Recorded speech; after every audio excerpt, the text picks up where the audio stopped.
Time to surrender. What's the context here? This was last year, September. These leaflets, they were dropped maybe a day before the fighting began. You see, the guerrillas there, they'd found themselves a new leader. Charismatic, ex-military. For him, this was no time to surrender. Far from it. In fact, he used that time to rally his people. Encourage them to resist, build defenses. Meanwhile, the army was setting up for a major offensive. The attack on Oriol Castro?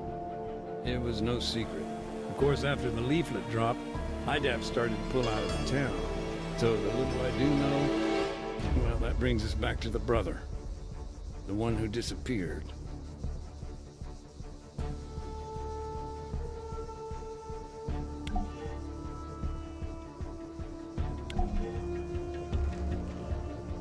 His name was Alexis. He volunteered to build a barricade. Town was his home. So, these leaflets, they were a warning to the town. Yeah, they confirmed the offensive. The government was concerned about civilian casualties. Don't sound too surprised. So, NATO's message, do you think it was getting through?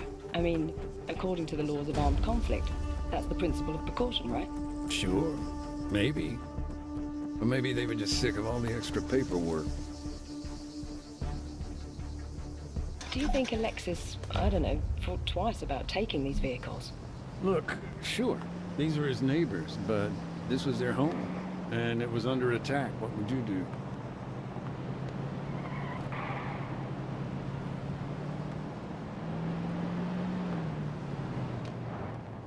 Help me out with some context here. This barricade. I mean, it was crude, right? A gap between two outcrops of rock, natural bottleneck. The guerrillas hoped to block the road by jamming it with vehicles. As for the vehicles in the barricade, the commission actually linked the plates to a number of locals. Of course, several were still missing after the incident, so the investigation made some assumptions.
These vehicles, I suppose all of them were taken without consent. Well, yeah, given the circumstances. The owners... Right, but that's the thing. Never mind theft being illegal. The laws of armed conflict prohibit such actions.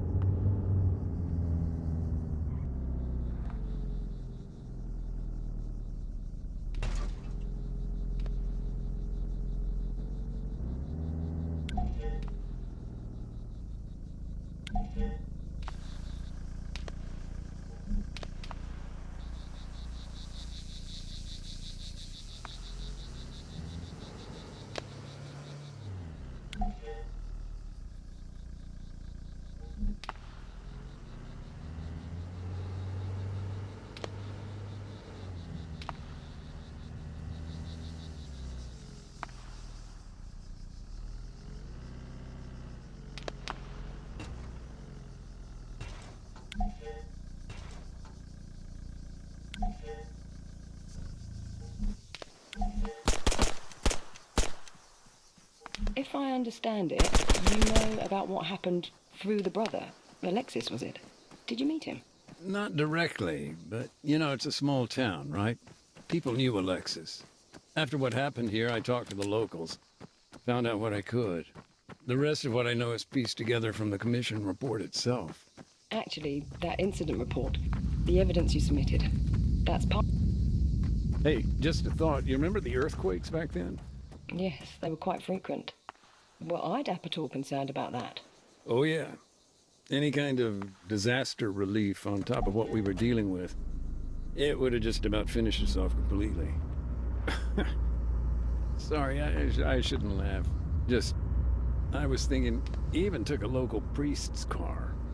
I remember I was talking to Father Georgiopoulos, and he was actually very good about the whole thing. How so? After Alexis built the barricade, what then? Did he stay inside the town? No, that's where the story gets more complicated. The barricade itself was later chained up and set on fire by someone else. I don't know quite who. Alexis, he headed west to lay mines.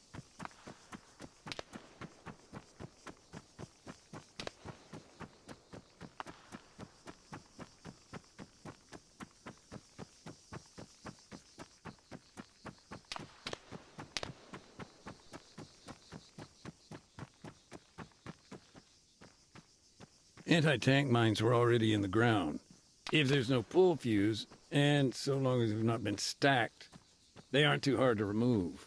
But Alexis, although he didn't use anti-handling devices, he did create a hybrid minefield. AT mines. Mixed with APs? That's it, yeah.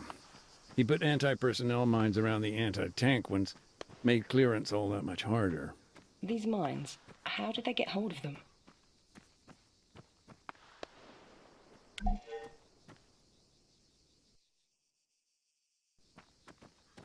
They got them when the government's outposts fell into guerrilla hands. Bounding mines. The type that leaps up a meter into the air before exploding. Nasty stuff. Hell, nowadays they're even made with plastic casing to throw off older types of mine detector. Lovely. Oh yeah, just do yourself a favor. Don't look up Bouncing Betty injuries online.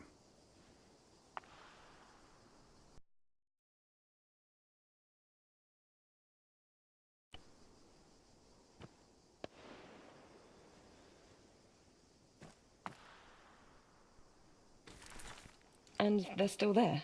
Mm-hmm. And not for long. We're setting up our demining drones as we speak.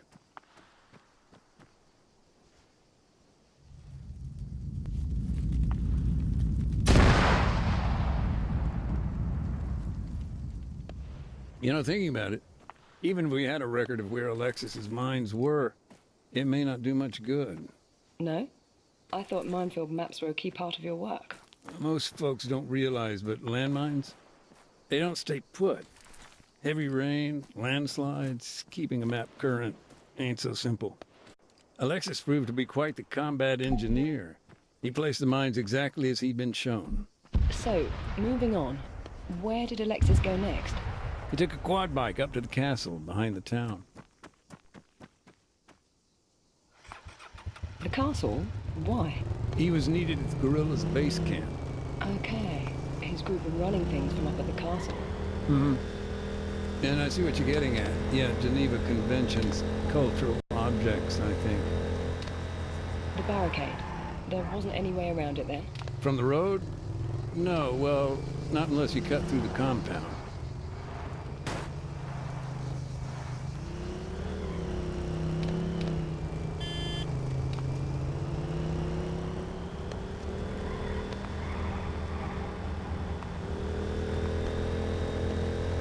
Maybe a technical question. Go ahead. In these situations, do those involved commonly record the locations of minefields? That's a tough one. Take this situation, for example. I'm convinced Alexis would have made a record. It's his home, after all. But do we have access to that information? No. And that's the problem.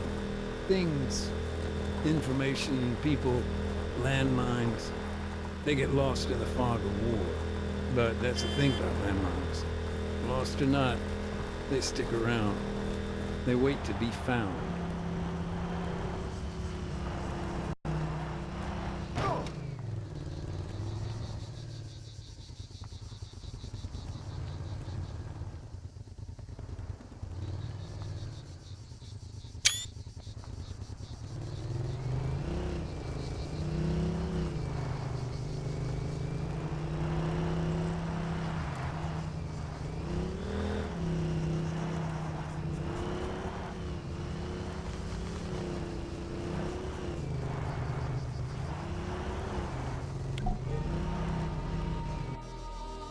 Do you feel these preparations made a difference?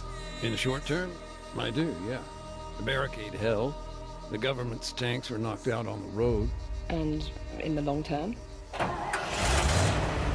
I'd go on, but as you may have heard, it's getting kind of loud here. By the sounds of it, you've got your hands full. This'll only take a minute. Be right back.